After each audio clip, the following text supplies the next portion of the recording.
दोस्तों आज के सेशन में द ऑफिसर्स पॉइंट का जो टेस्ट 2 हुआ था विच वाज ऑन 7th अगस्त, जो 7th अगस्त को सेकंड टेस्ट कंडक्ट किया गया था। इस टेस्ट के कुछ इंपॉर्टेंट क्वेश्चन को हम डिस्कशन करते हैं। और ये जो टेस्ट था ये complete geography plus health geography पर आधारित था, मतलब संपूर्ण भूगोल और स्वास्थ्य भूगोल पर ये टेस्ट आधारित था। और इस टेस्ट के कुछ जो टॉप 25 क्वेश्चंस हैं, ठीक है, जो टॉप 25 क्वेश्चंस हैं उनको हम कवर करेंगे। बिकॉज पूरे 100 क्वेश्चन को डिस्कस करना मेरे लिए पॉसिबल नहीं हो पाएगा, बिकॉज जिस तरीके से मैं डिस्कशन करता हूँ इन टेस्ट सीरीज को, तो वो लगभग 3 से 4 घंटे लग जाएंगे, which is not possible for me.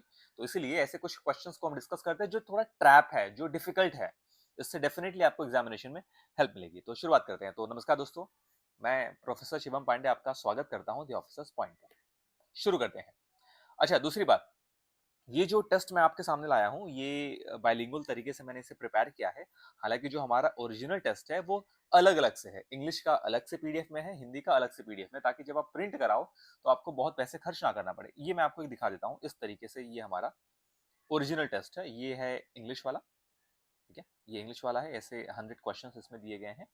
और ये है हिंदी वाला, जो कि अलग अलग से पीडीएफ में ये आपको प्रोवाइड किए गए हैं। ठीक है, बट बाइलिंगुअल तरीके से कवर करने के लिए मैंने इसे एक ही पेज में हिंदी और इंग्लिश कवर कर दिया है। ठीक है, तो शुरुआत करते हैं। द फर्स्ट क्वेश्चन इज, ये है ओरिजिनल वन, मतलब कि टेस्ट सीरीज का जो ओरिजिनल क्वेश्चन 1 है उसको मैंने पिक किया है। ये क्वेश्चन है, with reference to the physical geography of India consider the following. मतलब भारत की भौतिक भूगोल के संदर्भ में कुछ कथन पर विचार करने के लिए कह रहा है। वो कथन है क्या बेसिकली? ठीक है, फर्स्ट पॉइंट है, जो फर्स्ट स्टेटमेंट है वो क्या है? The northern plains of India are formed by the alluvial deposits brought by Indus, Ganga and Brahmaputra river. मतलब बोल रहा है कि जो हमारे उत्तरी भारत का जो मैदानी इलाके हैं वो जलोढ़ द्वारा बनाए गए हैं। ठीक है, जलोढ़ जलोढ़ के निक्षेपों से बने हैं। कौन सी नदियों के जलोढ़ से? ये नदी है सिंधु, गंगा और ब्रह्मपुत्र। ठीक है, तो यस, बिल्कुल भी ये स्टेटमेंट करेक्ट है। This is a correct statement. ठीक है, ये स्टेटमेंट सही है। बेसिकली ये जलोढ़ क्या होता है? मतलब जब नदियां बहती हैं, ठीक है, नदियां बह रही हैं, तो इनमें पानी के साथ उसका जो कंकड़ पत्थर है, जो मिट्टी है, जो मलबा है, बेसिकली वो मलबा आके एक जगह क्या होता है, जमा हो जाता है। और सालों, सैकड़ों, हजारों सालों तक ये मलबा जमा होते होते ये क्या बन जाता है, एक ये मैदान बन जाता है। ठीक है, ये पूरा का पूरा एक प्लेन, एक मैदानी इलाका बन जाता है, जिसे, और जो हमारा बेसिकली नॉर्थ इंडिया का प्लेन है। ठीक है, जो उत्तर भारत है इसी तरीके से बना हुआ है। ओके, सेकंड स्टेटमेंट क्या है? The western Ghats are continuous and can be cross through passes only, whereas the eastern Ghats are discontinuous and dissected। मतलब बोल रहा है कि जो हमारा पश्चिमी घाट है वो सतत, ये सतत है, मतलब बेसिकली कंटिन्यूअस है। आप ऐसा समझिए कि जो हमारा वेस्टर्न घाट है, ठीक है, ये पूरा कंटिन्यू है, यहाँ पे बीच में कुछ कटा फटा नहीं है। क्योंकि जो हमारा ईस्टर्न घाट है ये इस तरीके से कटा फटा है, बीच बीच में आपको क्या मिलेंगे, ये कट्स मिलेंगे। ठीक है, और ये कट्स बने क्यों हैं? क्योंकि जो पूर्व दिशा में जो नदियां बहती हैं, जो ईस्टर्न फ्लोइंग रिवर्स हैं, जो बंगाल की खाड़ी में गिरते हैं, उन नदियों ने इस घाट को काट दिया हुआ है। राइट, जबकि वेस्टर्न घाट यानी कि पश्चिमी घाट के साथ ऐसा नहीं है, ये पूरा कंटिन्यूअस है, कंटिन्यूअस एक श्रृंखला है, ये बीच में कटा नहीं है। राइट, लेकिन अगर इनको पास करना है, मतलब इनको आपको क्रॉस करना है, तो आपको पास मतलब कि दर्रों के माध्यम से या घाट के माध्यम से, बेसिकली दर्रे नहीं, घाट के माध्यम से आपको इन्हें क्रॉस करना पड़ेगा, विच इज ट्रू, जो कि सही है। Okay, the third point is, दक्षिण भारत की जो सबसे ऊंची चोटी है जिसका नाम है अनाई मुड़ी, जो नीलगिरी पहाड़ियों पर स्थित है।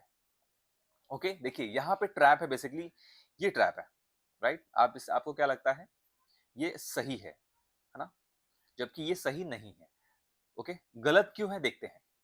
क्या बोल रहा है कि the highest peak of south India Anamudi is located on the Nilgiri hills. Okay, ठीक है, देखिए गलत इसमें क्या है, इसमें जो आंसर है ये है फर्स्ट एंड सेकंड। पूछ रहे करेक्ट कौन सा है, तो एक और दो, कथन कथन एक और दो, विच इज सी। कैसे? क्योंकि जो ये दक्षिण भारत की जो सबसे ऊंची चोटी अनाईमुड़ी, ये जो अनाईमुड़ी है, ठीक है, ये क्या है? ये तो है, ओके, ये अनाईमुड़ी ही है, लेकिन ये बसी कहां है? ये बसी कहाँ है? ये नीलगिरी हिल्स पे नहीं, ये बल्कि अनाई मलाई पर स्थित है ये, ठीक है? ओके, ये क्या है?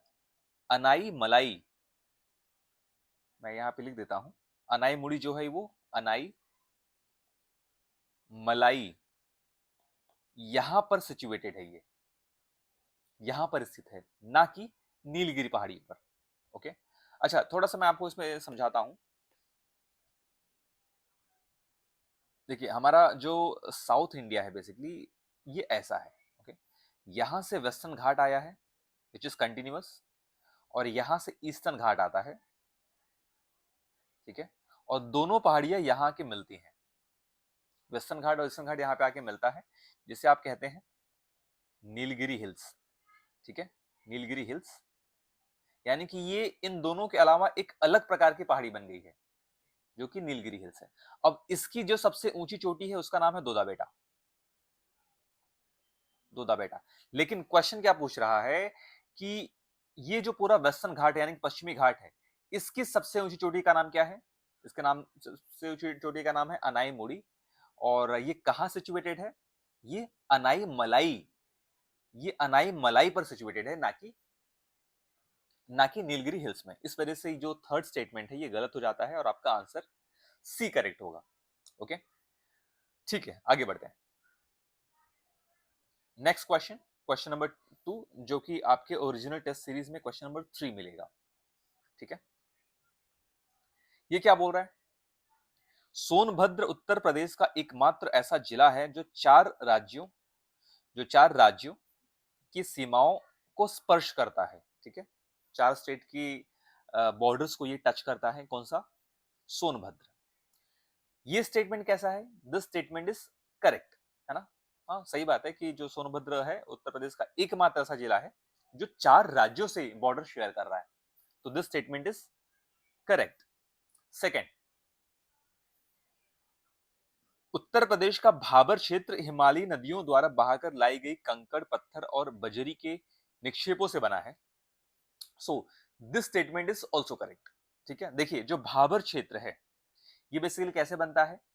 ये हिमालयी नदियों द्वारा जो कंकड़ पत्थर लाए जाते हैं ये उससे बनता है, और जो भाबर क्षेत्र है ये लगभग 8 से लेके 16 किलोमीटर तक का एक बेल्ट है, राइट? जो हमारे शिवालिक है उसके फुट हिल्स पर, मतलब उसके किनारों पर, ठीक है? उसके फुट हिल्स पर ये एक क्या है, 8 से 16 किलोमीटर लंबा एक बेल्ट है जिसे आप भाबर कहते हो, जो किससे बना हुआ रहता है? बोल्डर से, पेबल से, यानी कि कंकड़ पत्थर से, राइट? ओके, और ऑल्सो ये क्या हो जाता है, ये कंकड़ पत्थर से बने होने के कारण तो नदियां यहाँ पे क्या हो जाती है, जो स्ट्रीम्स होती हैं, जो छोटी मोटी नदियां होती हैं, उसकी शाखाएं होती है, वो गायब हो जाती है, गायब मतलब एक डिसअपियर जैसी दिखती है, ठीक है? मतलब भूमिगत हो जाती है, बेसिकली वो दिखाई नहीं देती है। तो ये स्टेटमेंट करेक्ट है।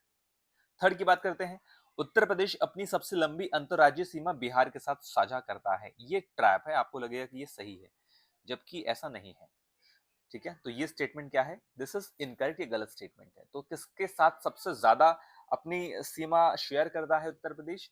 तो वो है एमपी के साथ, मध्य प्रदेश के साथ सबसे ज्यादा अपना बॉर्डर शेयर करता है, बॉर्डर बनाता है।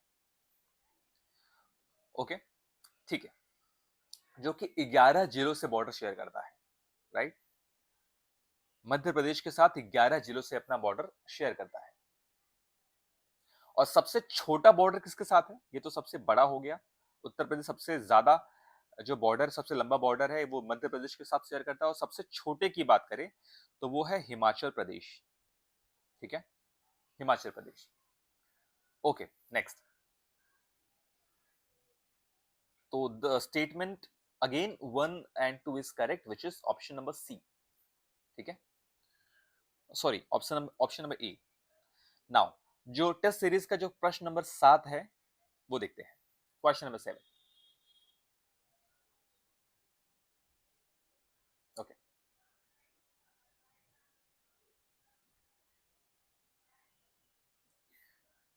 With reference to mineral resources in India consider the following statement, मतलब भारत में खनिज संसाधनों के संदर्भ में निम्नलिखित कथनों पर विचार कीजिए। पहला कथन क्या है?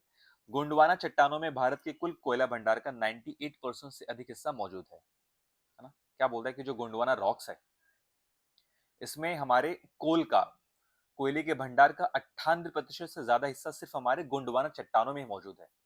ओके, ये क्वेश्चन। तो पहला पहला कथन क्या है? सही है। फर्स्ट स्टेटमेंट इज करेक्ट, ये सही बात है। ओके, तो बेसिकली 98% नहीं बल्कि 99% जो हमारा कोल डिपॉजिट है यही सिचुएटेड है, राइट? ओके, जो कि लगभग 250 मिलियन साल पहले का ये गोंडवाना रॉक है। ओके, अच्छा, अब बात करें ये गोंडवाना रॉक है कहाँ बेसिकली, तो आप ये नोट कर सकते हैं, ये आपका जो दामोदर वैली का जो रीजन है, दामोदर हो गया, सोन रिवर के आसपास, Mahanadi river, Mahanadi, Godavari river valley, इन इन नदियों की घाटियों में स्थित है ये। ठीक है, ओके। सेकेंड स्टेटमेंट की बात करते हैं। कर्नाटक की कुद्रेमुख खदानें उच्च श्रेणी के लौह अयस्क निक्षेपों के लिए विश्व प्रसिद्ध है। मतलब जो कर्नाटक का जो कुद्रेमुख जो माइंस है कर्नाटक में सिचुएटेड है, ये यहाँ पे वर्ल्ड फेमस हाई ग्रेड के आयन ओर्स के डिपॉजिट मिलते हैं। एग्जैक्टली ये स्टेटमेंट भी करेक्ट है, this is also correct. Okay, तो कुद्रेमुख बेसिकली चिकमंगलोर डिस्ट्रिक्ट में सिचुएटेड है। ये भी क्वेश्चन बन सकता है, हो सकता है आपको फंसाने के लिए क्वेश्चन डिफिकल्ट जब दे तो कर्नाटक कुद्रेमुख के बजाय वो क्या दे दे, चिकमंगलोर डिस्ट्रिक्ट दे दे, जो कर्नाटक में है। ठीक है, तो आप इसे नोट कर सकते हैं, कुद्रेमुख कहाँ पे है? Chikmagalur. Okay, Chikmagalur which is in Karnataka. Alright, अच्छा, यहाँ पे कुद्रेमुख का मतलब क्या होता है कि एक हॉर्स शेप, ठीक है, हॉर्स के फेस के शेप का, जो कि ये खदानें हैं ये घोड़े के मुंह के आकार की दिखती हैं। ओके, ये वर्ल्ड फेमस है for high grade of ion ores. Third statement, जहां पे, अच्छा ये भी देखते हैं यहाँ पे क्या क्या मिलता है, बेसिकली कौन कौन सा आयन ओर मिलता है। यहाँ पे आपको क्या मिलेगा? मैग्नेटाइट मिलता है, मैग्नेटाइट मिलेगा, और आयन ओर मिलता है। ये यहाँ पे बहुत ज्यादा मात्रा में, बहुत हाई क्वालिटी का मिलता है। क्वेश्चन स्टेटमेंट 3 ये बात करते हैं। भारत में सीसा और जस्ता के उत्पादन में राजस्थान का लगभग एकाधिकार है। मतलब राजस्थान की मोनोपोली है in the production of lead and zinc. तो this statement is also correct, ये भी क्या है, सही है।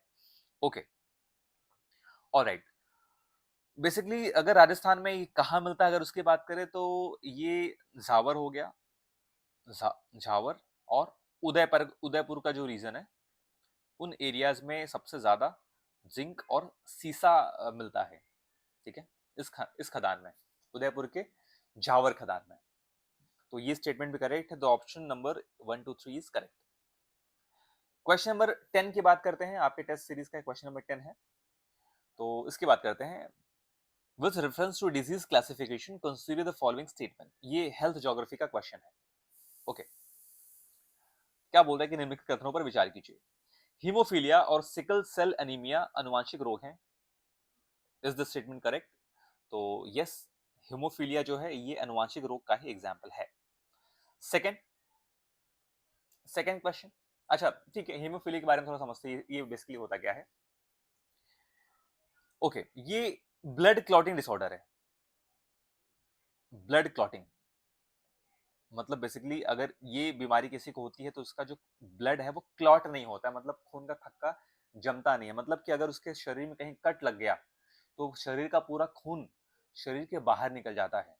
ठीक है, ये इसे कहते हैं ब्लड क्लॉटिंग डिसऑर्डर। ओके, इसके अलावा एक सिकल सेल एनीमिया भी होता है, आप जानते हैं सिकल सेल एनीमिया। ये भी क्या है, ये भी एक जेनेटिक डिजीज है, अनुवांशिक बीमारी है ये भी, राइट। इसमें क्या होता है बेसिकली, जो हमारे जिनको ये प्रॉब्लम होती है उनके शरीर का जो हीमोग्लोबिन है उसका जो स्ट्रक्चर है वो हंसी का आकार में बदल जाता है, जिसकी वजह से उनकी जो ऑक्सीजन की कैरिंग कैपेसिटी है, ऑक्सीजन जो ग्रहण करने की क्षमता है वो बहुत कम हो जाती है। ओके, तो ये स्टेटमेंट सही है। सेकंड, क्षय रोग यानी कि टीबी और हैजा संचारी रोग है, मतलब tuberculosis and cholera are communicable disease, right. तो ये स्टेटमेंट भी करेक्ट है। ओके, इसके बारे में समझते हैं। देखिए, कम्युनिकेबल डिजीज क्या होता है, संचारी रोग क्या होता है? ऐसे रोग जो ट्रांसमिसेबल है, मतलब जो फैलते हैं कम्युनिकेट करने से। ठीक है, संपर्क करने से ये फैलते हैं, पर्सन टू पर्सन फैलते हैं, एयर वाटर या कांटेक्ट के माध्यम से ये फैलते हैं, राइट। ठीक है, तो ये क्या है, संचारी रोग हैं, तो ये भी स्टेटमेंट करेक्ट है, संचारी रोग है। ओके, अच्छा क्वेश्चन इज कि टीबी, टीबी किसके वजह से फैलता है? तो माइकोबैक्टीरियम ट्यूबरक्यूलोसिस, माइकोबैक्टीरियम ट्यूबरक्यूलोसिस नाम का क्या है ये एक जीवाणु है। ओके, बैक्टीरिया है बेसिकली, ठीक है, इसकी वजह से क्या होता है, ये फैलता है। ऑलराइट, इसके अलावा जो कोलेरा है, वो कोलेरा किसके वजह से होता है? कोलेरा होता है विब्रियो कोलेरिए की वजह से, विब्रियो कोलेरिए, इस जीवाणु की वजह से क्या होता है, ये फैलता है, तो ये स्टेटमेंट भी करेक्ट है। थर्ड इज मधुमेह और रक्तचाप गैर संचारी है, तो विच इज ऑल्सो करेक्ट, मतलब जो डायबिटीज मेलिटस है और हाइपरटेंशन है, ये क्या है, नॉन कम्युनिकेबल डिजीज है, सो विच इज करेक्ट। ठीक है, ये स्टेटमेंट क्या है, करेक्ट है। ये भी मतलब ये संपर्क के माध्यम से ये नहीं फैलता है, हवा पानी के माध्यम से ये नहीं फैलता है।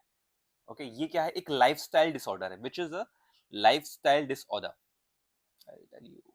ओके, मतलब आपकी लाइफस्टाइल की वजह से, अगर आप ज्यादा लंबे समय तक बैठे हैं, बैठ के काम कर रहे हैं, खान पान आपका ठीक नहीं है, आप जंक फूड रेगुलर खा रहे हैं, तो ये बीमारी हो सकती है। आप स्ट्रेस में ज्यादातर रहे हैं, तो ये बीमारी हो सकती है, फैलती नहीं है बेसिकली। ठीक है, okay, now the question number 5 is, so the statement 1, 2 and 3 is correct. Question number 5, consider the following statement regarding food security in India. मतलब भारत में ये खाद्य सुरक्षा के संदर्भ में ये एक पूछ रहा है कि क्या सही है। ओके, फर्स्ट स्टेटमेंट, जो FAO है, फूड अथॉरिटी ऑफ इंडिया है, द्वारा परिभाषित खाद्य सुरक्षा में भोजन की उपलब्धता, पहुंच, उपयोग और स्थिरता शामिल है। खाद्य सुरक्षा का मतलब क्या होता है, इसमें बोल रहा है कि इसका डेफिनेशन में क्या है। एक तो खाद्य की मतलब भोजन की उपलब्धता, भोजन अवेलेबल है क्या, भोजन का सबको एक्सेस है क्या, मतलब सब उस तक पहुंच सकते हैं क्या, इसका यूज और इसका यूटिलाइजेशन और इसकी स्टेबिलिटी, यानी कि इसकी स्थिरता, ये क्या है इसमें शामिल है। तो बिल्कुल जो खाद्य सुरक्षा का जो परिभाषा है, इसमें ये सारे कंपोनेंट शामिल हैं, तो ये स्टेटमेंट करेक्ट है। Okay, alright, so the second statement is, राष्ट्रीय खाद्य सुरक्षा अधिनियम यानी कि नेशनल फूड सिक्योरिटी एक्ट 2013, तो क्वेश्चन ये भी इंपॉर्टेंट है कि आया कब था, तो ये 2013 में आया था, ये नेशनल फूड सिक्योरिटी एक्ट कानूनी रूप से 75% ग्रामीण आबादी और 50% शहरी आबादी को सब्सिडी वाली खाद्यान्न का अधिकार देता है। So this statement is also correct. मतलब क्या बोल रहा है, जो नेशनल फूड सिक्योरिटी इंडिया है, ये लीगली भारत की जो ग्रामीण आबादी है उसमें 75% लोगों को ये इंश्योर करता है कि उनको फूड मिले, उनको भोजन मिले। ठीक है, और शहर की आबादी का 50% लोगों को ये कवर करता है। मतलब बेसिकली भारत की आबादी का 67% जो आबादी है भारत की, ठीक है, उनको ये इंश्योर करता है कि उन तक खाना पहुंचे, उनको उन तक खाद्यान्न प्राप्त करने का उनको अधिकार है। राइट, बेसिकली सब्सिडी वाला, मतलब जिसमें हम जो सब्सिडी की बात कर रहे हैं, सब्सिडाइज्ड, जो आपको राशन की दुकानों पर मिलता है ना, जो आपको बेसिकली क्या बोलते हैं, जो राशन की दुकानें होती हैं, ठीक है, मतलब ओके, तो अब हर एक गांव में जो प्रधान की यहाँ पे कोटा, एग्जैक्टली कोटा सिस्टम, तो वहां पे आपको जो सब्सिडाइज फूड मिलता है, ये इस अधिनियम के तहत आता है। सरकार का ये क्या है, काम है, सरकार इंश्योर करती है कि आपको मिले। ठीक है, तो ये स्टेटमेंट भी करेक्ट है। And the third one is, NSFA 2013 के तहत गर्भवती महिलाएं और स्तनपान करने वाली माताएं मुफ्त भोजन और कम से कम रुपए 6,000 के मातृत्व लाभ की हकदार हैं। मतलब they are entitled to get a free meals and the maternity benefit of at least 6,000 rupees as per the NFSA Act 2013। ठीक है, किसको बोल रहा है, जो प्रेग्नेंट वेमेन और जो लैक्टेटिंग मदर्स हैं, उनको 6,000 रुपए कम से कम मिलना चाहिए। ठीक है, तो ये स्टेटमेंट भी करेक्ट है। ओके, क्या है, ये करेक्ट है। नेक्स्ट, क्वेश्चन नंबर 15, ये क्या बोल रहा है, with reference to natural disaster and their impact on human health, consider the following statement. प्राकृतिक आपदा और मानव स्वास्थ्य पर उनके प्रभाव के संदर्भ में निम्नलिखित कथनों पर विचार कीजिए, ऐसा बोल रहा है। क्या कथन है देखते हैं, क्या कथन है देखते हैं। बाढ़ के कारण अक्सर हैजा, लेप्टोस्पायरोसिस और टाइफाइड जैसी जो जल जनित बीमारी है, जो मतलब वाटर बोर्न डिजीज है, ये इनका द्वितीय प्रकोप होता है। ठीक है, अच्छा देख लेते हैं इंग्लिश में क्या लिखा है। Flood frequently leads to secondary outbreak of water borne disease such as cholera, leptospirosis and typhoid. हाँ बिल्कुल ठीक है, ये स्टेटमेंट करेक्ट है कि बाढ़ की वजह से ये बीमारियां फैलती हैं। कौन सी बीमारियां? ये टाइफाइड हो गया, कॉलेरा हो गया और लेप्टोस्पायरोसिस। ओके, तो ये स्टेटमेंट क्या है, करेक्ट है। क्योंकि देखो क्या होता है कि बाढ़ जब आती है तो जो क्लीन वाटर के नेटवर्क होते हैं, मतलब जो कुएं होते हैं या जो आपके जो हैंड पंप वगैरह होते हैं, इनमें क्या होता है, दूषित पानी इनमें भर जाता है, मिक्स हो जाता है, जिसकी वजह से ये बीमारी फैलती है। क्योंकि ये जो बीमारियां हैं ये दूषित पानी की वजह से फैलती हैं। तो जब बाढ़ आती है हर जगह क्या हो गया, दूषित पानी हर जगह भर गया, मिक्स हो गया सही शुद्ध पानी में भी, तो ये बीमारी होने की संभावना ज्यादा हो जाती है। So the statement is correct. Next, भूकंप के प्राथमिक स्वास्थ्य खतरों में गंभीर क्रश चोटें, फ्रैक्चर और तत्काल घाव के संक्रमण शामिल हैं। सो विच इज ऑल्सो करेक्ट। ठीक है, ये भी सही है। मतलब अर्थक्वेक की वजह से क्या हो रहा है, ये ट्रॉमेटिक क्रश इंजुरीज एंड छोटे मोटे फ्रैक्चर वगैरह, इमीडिएट वुंड इन्फेक्शंस, ये पॉसिबल है। तो this is correct. Okay, so this statement is also correct. Third one is post traumatic stress disorder प्राकृतिक आपदाओं के कारण होने वाला एक गैर संचारी मानसिक स्वास्थ्य है।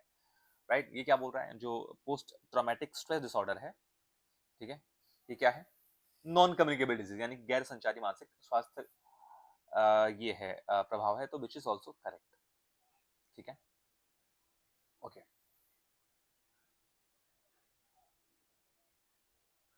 मतलब बेसिकली इंग्लिश में देखते क्या है एक बार। Post traumatic stress disorder is non communicable mental health impact caused by natural disaster. हाँ मतलब अगर कोई प्राकृतिक आपदा आती है तो आपदा होने के बाद में जो आपका नुकसान होता है उसकी वजह से लोगों को स्ट्रेस हो जाता है। तो ये क्या है, एक नॉन कम्युनिकेबल बीमारी है, तो बिल्कुल ही सही है ना। वो जो स्ट्रेस होता है वो किसी चीज की वजह से फैलता नहीं है, बल्कि आपको खुद से ये मानसिक रूप से ये हो जाता है। So this statement is also correct. ठीक है, next question number 7, with reference to the Ayushman Bharat Pradhanmantri Jan Arogya योजना कंसिडर द फॉलोइंग स्टेटमेंट। जिसमें मैंने health related plus scheme related questions भी शामिल किए हैं। देखते हैं। तो ये स्टेटमेंट 1 क्या बोल रहा है। The first statement, it provides a health cover of 5 lakh per family per year for secondary and tertiary care hospitalisation. So is the statement correct, is it correct? तो यस बिल्कुल ये स्टेटमेंट करेक्ट है। 5 लाख रुपया हर family को हर साल मिलता है उनके हेल्थ के लिए under Ayushman Bharat Pradhanmantri Jan Arogya Yojana. Second statement, there is no restriction on family size, age और जेंडर अंडर द स्कीम। मतलब इस योजना के तहत परिवार का आकार कितना बड़ा है, कितने लोग हैं, 5 लोग हैं कि 10 लोग हैं, या उनकी आयु या लिंग पर कोई प्रतिबंध नहीं है। कोई भी फैमिली में कोई भी पर्सन है उसको ये बेनिफिट मिलेगा। तो ये स्टेटमेंट भी करेक्ट है। First correct, second correct. Third, यह नामांकन के पहले दिन से ही पहले से मौजूद बीमारियों को कवर करती है। हाँ तो बिल्कुल, मतलब क्या बोल रहा है कि जो जब आप ये स्कीम आप लेते हैं, जब इसका फॉर्म फिल करते हैं, तो उस दौरान अगर हो सकता है आपको कोई बीमारी है, ठीक है, तो वो बीमारियां भी इसमें कवर होंगी। ऐसा नहीं है कि फॉर्म भरने के बाद जो बीमारियां हुई हैं उनको ही कवर किया जाएगा, ऐसा नहीं है। उसके पहले की सारी बीमारी कवर करती है। देखिए प्राइवेट में और उसमें क्या फर्क है, जो प्राइवेट इंश्योरेंस होते हैं उसमें प्री एग्जिस्टिंग बहुत सारी जो प्री एग्जिस्टिंग डिजीज होती है, मतलब जो पहले से मौजूद बीमारियां हैं, उनको ये कवर नहीं करते। मतलब उसके वजह से अगर आप बीमार होते हैं तो आपको इंश्योरेंस नहीं मिलेगा। लेकिन पीएम जो जय योजना है उसके तहत ऐसा कोई रेस्ट्रिक्शन नहीं है, आपको वो बेनिफिट भी मिलेगा। ओके, सो ये तीनों स्टेटमेंट भी करेक्ट है। Okay next. ठीक है, देखिए मैंने यहाँ पे ये क्वेश्चन ऐसे क्वेश्चन पिक किए हैं जिन क्वेश्चन को कवर करके आपको प्रैक्टिस भी हो और बहुत सारे एक्स्ट्रा फैक्ट भी मिले। ठीक है, इसलिए मैंने सारे क्वेश्चन को, लगभग सारे ऑप्शंस को मैंने यहाँ पे क्या रखा हुआ है, ऑल रखा हुआ है, ताकि आपको इन्फॉर्मेशन भी मिले, सिर्फ क्वेश्चन आप ना सॉल्व करें। राइट, बट टेस्ट में ऐसा नहीं है कि सारे ऑप्शन डी ही करेक्ट है। आपको वहां पे मिलेंगे, ट्रैप्स भी मिलेंगे। Next question number 21, with reference to the solar system and earth's atmosphere consider the following statement। मतलब सौर मंडल और पृथ्वी के वायुमंडल के संदर्भ में कथनों पर विचार करने के लिए बोल रहा है। ओके, स्टेटमेंट 1 इज पृथ्वी सूर्य से तीसरा ग्रह है और सौर मंडल का सबसे घना ग्रह है, right. So this statement is correct, है ना। अर्थ ये थर्ड प्लैनेट है और सबसे हाईएस्ट डेंसिटी वाला प्लैनेट है। ओके, क्यों इसकी डेंसिटी सबसे ज्यादा, इसका घनत्व सबसे ज्यादा क्यों है? क्योंकि इसमें आयन और का निकल, इसका जो कोर है वो आयन और निकल का बना है। मतलब इसका जो बेसिकली गर्भ आप मान सकते हैं, ठीक है। जो सबसे कोर पार्ट है वो किससे बना है? आयन से बना और निकल से बना है। तो the statement is correct. Statement 2, nitrogen लगभग 78 और प्रतिशत और ऑक्सीजन लगभग 20% शुष्क वायुमंडल का 99% हिस्सा बनाते हैं। Nitrogen approximately 78% and oxygen approximately 21% constitute nearly 99% of the dry atmosphere. So this statement is also correct, ठीक है। इन दोनों को मिला के मतलब हमारे एटमॉस्फेयर का 99% एटमॉस्फेयर यही दोनों कवर करते हैं, ठीक है। ओके, स्टेटमेंट 3, आयनमंडल उच्च आवृत्ति वाले रेडियो तरंगों को वापस पृथ्वी पर परावर्तित करती है जिससे बेटर संचार में मदद मिलती है, ठीक है। बेतार, नॉट बेटर, बेसिकली इससे बेतार मतलब बिना वायर के संचार में हेल्प मिलता है। So this statement is also correct, ठीक है। ओके, देखिए इसमें जो हमारा जो आयनोस्फीयर होता है इसमें बहुत सारे फ्री इलेक्ट्रॉन्स मौजूद होते हैं। फ्री इलेक्ट्रॉन्स बेसिकली और आयंस होते हैं, मतलब ये घूमते रहते हैं, आयंस और फ्री इलेक्ट्रॉन्स। ओके, ये क्या करते हैं? जो एक उच्च आवृत्ति, बेसिकली यहाँ पे उच्च आवृत्ति को यहाँ पे क्या बताया है, जो हाई फ्रीक्वेंसी की जो रेडियो वेव्स होती है वो उनको पृथ्वी पर, ये आयन ये जो ये है वेव्स हैं, ये इन्हीं आयन से टकरा कर ये पृथ्वी पर दोबारा लौट आती है, जिसकी वजह से बिना किसी तार के भी हमारा सैटेलाइट अच्छे से फंक्शन करता है। So this statement is also correct, ठीक है। ये स्टेटमेंट करेक्ट है, option D. Okay, next question number 9, with reference to the hydrosphere and biosphere consider the following statement। क्या बोल रहा है कि ocean holds approximately 97.5% of earth's water while fresh water constitute only about 2.5%, ठीक है। मतलब महासागर में पृथ्वी के जल का लगभग 97% भाग है, ठीक है, जबकि जो मीठा जल केवल 2.5%। सो this statement is correct, right, this is correct. Okay, second statement, glacier और बर्फ की टोपियां पृथ्वी के कुल मीठे पानी के भंडार का सबसे बड़ा हिस्सा धारण करती हैं। Okay, so this statement is also correct, यानी कि जो टोटल फ्रेश वाटर है इसका लगभग 70%, आप मान लीजिए मतलब 68.7% जो पानी है, जो फ्रेश वाटर है, जो मीठा पानी है, ये पोल में स्थित जो आइस कैप्स हैं, जो बड़ी बड़ी बर्फ के ये हैं ग्लेशियर्स हैं, इसमें फंसा हुआ है, ठीक है। और जो 30% बचा वो क्या है, वो भूजल है, यानी ग्राउंड वाटर है। तो this statement is correct. Third क्या है, ecosystem with high biodiversity, for example tropical rainforests exhibit higher ecological stability and resilience against disease outbreak। जो उच्च जैव विविधता वाले पारिस्थितिक तंत्र हैं, जैसे कि उष्णकटिबंधीय वर्षावन, बीमारी के प्रकोप के खिलाफ उच्च पारिस्थितिक स्थिरता प्रदर्शित करते हैं। तो this statement is also correct. मतलब जो ये बायोडाइवर्सिटी है ये क्या करती है, ये एक बैलेंस बनाए रखती है, जिसकी वजह से जो रोगजनक जो संचार की दर है, ठीक है, यानी कि जो डिजीज कॉजिंग जो एजेंट्स हैं उनको ये क्या करता है, कम करता है, जिसकी वजह से जो बीमारियां हैं वो स्टेबल हो जाती है, स्थिर हो जाती है। So this statement is also correct and option D. Okay, tenth tenth की बात करते हैं। With reference to the solar system and planetary characteristic consider the following statement, यानी कि सौर मंडल और ग्रही विशेषताओं के संदर्भ में निम्नलिखित कथनों पर विचार कीजिए। फर्स्ट, वायुमंडल में कार्बन डाइऑक्साइड के उच्च सांद्रण के कारण शुक्र सौर मंडल का सबसे गर्म ग्रह है, यानी कि Venus is the hottest planet in the solar system due to the dense concentration of carbon dioxide in its atmosphere, ठीक है। Question number 10, so the statement is correct, ये बिल्कुल सही है, ठीक है, यहाँ पे मैंने आपके ऑप्शंस को मॉडिफाई किया है जिसमें सारे स्टेटमेंट मैंने करेक्ट रखा है ताकि आपको मैं ज्यादा से ज्यादा नॉलेज प्रोवाइड कर पाऊँ। हाँ ठीक है, तो पहला सही है। दूसरे की बात करते हैं, स्टेटमेंट 2, ये क्या है? Saturn has the shortest rotational day among all the planets, spinning on its axis in less than 10 hours. मतलब शनि का जो घूर्णन दिवस सभी ग्रहों में सबसे छोटा है, जो अपनी धुरी पर 10 घंटे से भी कम समय में घूमता है। So this statement is incorrect actually. ठीक है, तो Jupiter has the shortest rotational day among all the planet, but इसका जो स्पिनिंग जो टाइम है वो 9 घंटे 55 मिनट का है। ठीक है, ओके, राइट, ओके। और जो शनि का घूर्णन है, ठीक है, ये क्या है? लगभग 10 घंटे 35 मिनट का है, यानी कि 10 घंटे से ज्यादा है, 10.35 आवर्स। 10 साढ़े 10 घंटे का इसका घूर्णन दिवस है, 10 घंटे से ज्यादा है, ना कि कम। इस वजह से ये स्टेटमेंट गलत हो जाता है। ओके, थर्ड क्वेश्चन, मंगल के पास फोबोस और डीमोस नाम के दो छोटे प्राकृतिक उपग्रह हैं। सो दिस स्टेटमेंट इज करेक्ट। हाँ, मंगल के पास ऐसे दो सैटेलाइट्स हैं, ठीक है, जो कि 1877 में डिस्कवर किया गया था। 1877 में इन सैटेलाइट्स यानी कि इन ग्रहों को खोजा गया था, फोबोस एंड डेमियोस। तो क्वेश्चन आ सकता है कि फोबोस और डेमियोस किसके उपग्रह हैं? तो ये मंगल के हैं। ओके, ठीक है, next. With reference to the lithosphere and endogenic process consider the following statement. ठीक है, यानी कि स्थल मंडल और अंतर्जात प्रक्रियाओं के संदर्भ में निम्नलिखित में से कौन निम्नलिखित कथनों पर विचार कीजिए। फर्स्ट,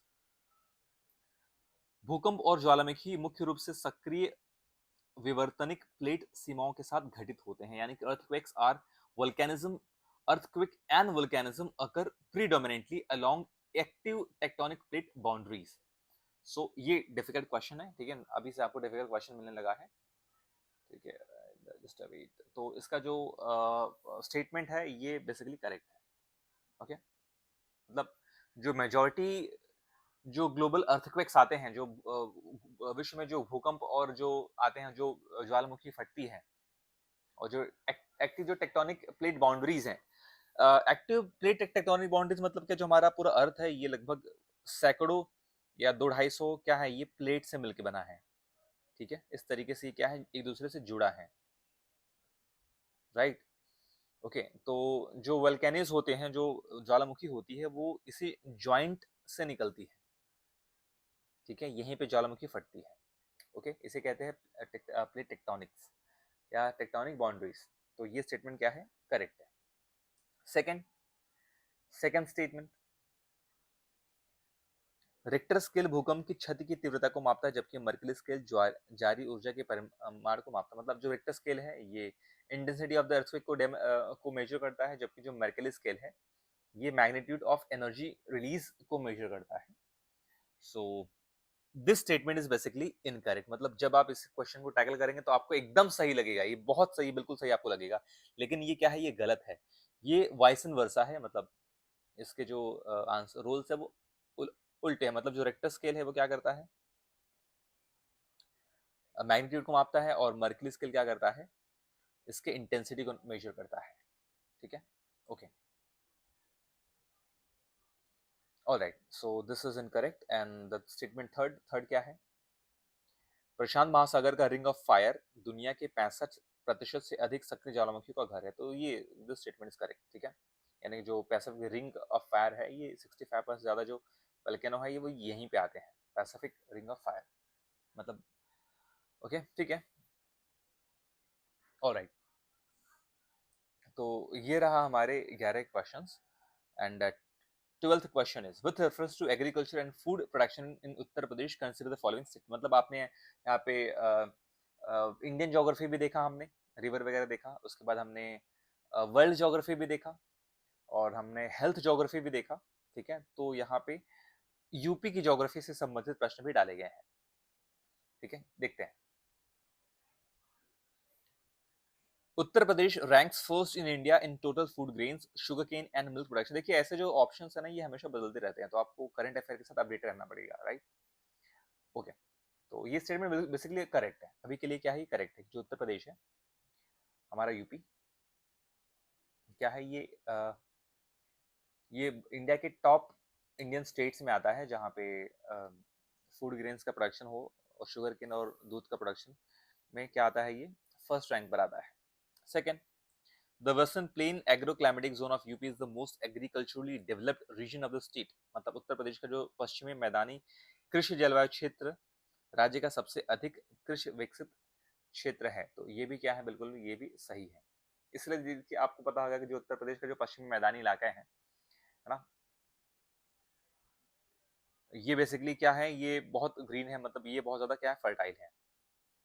ठीक है, सबसे ज्यादा क्या है, फर्टाइल है। बेसिकली हरित क्रांति की वजह से इनको सबसे ज्यादा लाभ हुआ, यानी ग्रीन रेवोल्यूशन की वजह से इनको सबसे ज्यादा बेनिफिट मिला है। थर्ड, चावल पूरे उत्तर प्रदेश में उगाए जाने वाले प्रमुख राबी फसल है। So this statement is incorrect. Basically जो पैडी है यानी राइस है, ये क्या है, राबी नहीं, ये खरीफ की फसल है, खरीफ की क्रॉप है, खरीफ की फसल है। ठीक है, ये क्या है, खरीफ क्रॉप है, नॉट राबी क्रॉप। और बेसिकली यूपी में चावल नहीं बल्कि वीट यानी गेहूं को प्राइमरली उगाया जाता है। Okay, wheat. Now next question, that is 13th। Consider the following statement regarding biosphere reserves in India. ये क्या पूछ रहा है, भारत में बायोस्फीयर रिजर्व के संदर्भ में निम्नलिखित कथनों पर विचार करने के लिए बोल रहा है। ठीक है, बायोस्फीयर रिजर्व के बारे में।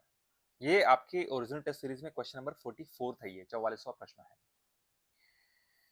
Nilgiri Biosphere Reserves was the first biosphere reserve established in India in 1986. तो the statement is correct। जो नीलगिरी बायोस्फीयर रिजर्व है, ठीक है, तो 1986 में स्थापित किया गया था, ये बिल्कुल भी सही है। ओके, सेकंड, यूनेस्को का world network of biosphere reserve Bharat के बायोस्फीयर रिजर्व को मान्यता देता है। तो बिल्कुल ये स्टेटमेंट सही है, मतलब इंटरनेशनल लेवल पर ये रिकॉग्नाइज्ड है। ठीक है, ओके ओके, यानी कि बेसिकली यहाँ पे क्या है, जो बायोस्फीयर रिजर्व भारत का है, ये man and biosphere reserve program, ये बेसिकली किसका है, इंटरनेशनल लेवल पे है, ये इसको मान्यता देता है। मैन एंड बायोस्फीयर रिजर्व जिसे आप मैब कहते हो, मैन एंड बायोस्फीयर रिजर्व, इसका एक नेटवर्क है इंटरनेशनल लेवल पे, ये भारत के बायोस्फीयर रिजर्व को मान्यता देता है, तो बिल्कुल सही है। Third, cold desert biosphere reserve Uttarakhand में सिचुएटेड है। तो दिस स्टेटमेंट इज इनकरेक्ट। जो कोल्ड डेजर्ट बायोस्फीयर है, ये उत्तराखंड में नहीं बल्कि ये हिमाचल प्रदेश में सिचुएटेड है। तो इस वजह से स्टेटमेंट गलत हो जाता है, और आपका ऑप्शन कौन सा सही हो जाएगा, option number B is correct. ठीक है, sorry sorry, A and B, मतलब option number A is correct. Okay, ठीक है, ऑलराइट। तो ये समझते हैं कि भाई हिमाचल प्रदेश के कौन से एरिया में वो कोल्ड डेजर्ट बायोस्फीयर रिजर्व आता है ना, वो कहाँ आता है, लाहौल और स्पीति जिले में। कहाँ पे, लाहौल, लाहौल और स्पीति। देखिए इस बार लाहौल काफी पॉपुलर भी हुआ है। ठीक है, हिमाचल प्रदेश के ये डिस्ट्रिक्ट काफी ट्रेंडिंग में रहे हैं, तो यहाँ से क्वेश्चन इस बार बनने की संभावना बहुत ज्यादा है, और हो सकता है ये क्वेश्चन बन जाए, तो आप इसे स्टार मार्क कर लीजिए। ठीक है, okay, next question, question number 14, with reference to the national food security 2013 consider following statement. अच्छा, ये अगर रिपीट है क्या, नहीं नहीं रिपीट नहीं है।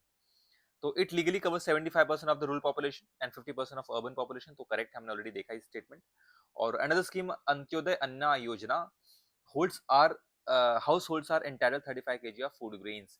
35 किलो राशन उनको दिया जाता है अंत्योदय योजना के तहत, तो ये भी क्या है, करेक्ट है। एंड स्टेटमेंट जो 3 है, which is the eldest woman of the household is 18 years or above is designated as the head of the household for issuing ration card। हाँ, तो ये भी क्या है, बिल्कुल भी सही है। ठीक है, एनएफएसए ने बोला, मान्यता दिया है कि भाई जो 18 वर्ष या उससे अधिक की जो महिलाएं हैं, ये उनको गृह स्वामिनी की तरह नॉमिनेट किया है, यानी कि घर की मालकिन है ये। ठीक है, okay, so this statement is also correct, यानी कि option number 1 2 and 3 D is correct, right.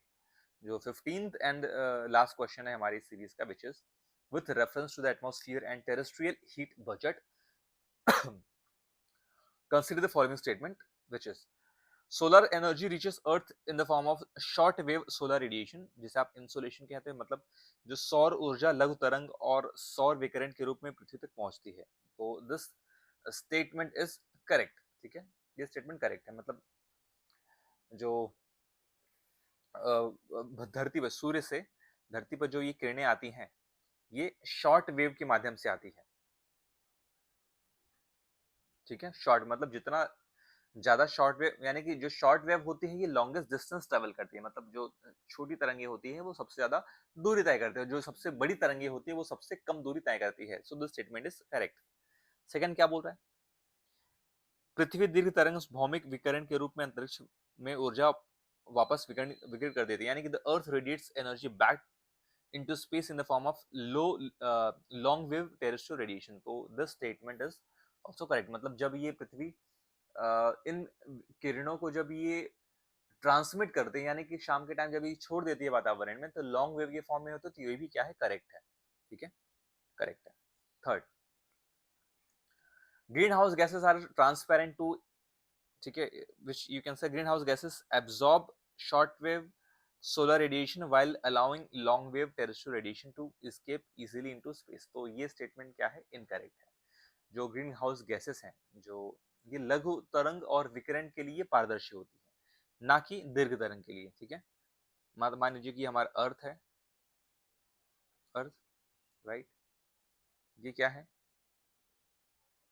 ये शॉर्ट वेव्स है, ओके, ये इनके लिए क्या होती है, पारदर्शी होती है। यहाँ पे है आपका ग्रीन हाउस गैस, लेकिन जो अर्थ छोड़ता है, ठीक है, ये इनको क्या करती है,